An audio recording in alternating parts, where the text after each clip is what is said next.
Welcome to Penrose Learning, where we make understanding easy. You start by cleaning and planning. Wash the bottle with soap and warm water, then dry it thoroughly with a lint-free cloth so adhesives bond.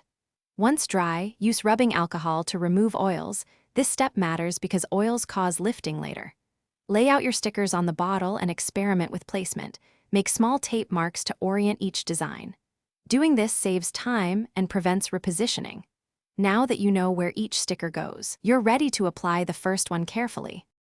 You peel and apply each sticker slowly, because haste creates bubbles and misalignment. Once you lift the backing, avoid touching the adhesive. Instead, align one edge and press down while smoothing outward with a credit card or squeegee to force out air.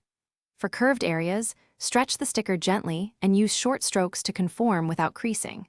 If a bubble appears, lift back carefully and reapply, or prick tiny pinhole and smooth. Make sure edges are sealed, so moisture can't get under them. You finish by sealing and checking durability. Use a heat gun or hairdryer on low at about 10 to 20 centimeters to set the adhesive. Heat helps conform vinyl to curves and reduces lifting.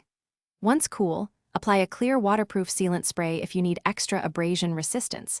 Allow 24 hours to cure before use.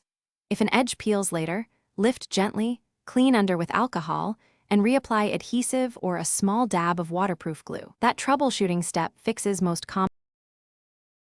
Thanks for watching. If this was helpful, leave a like and consider subscribing. See you next time.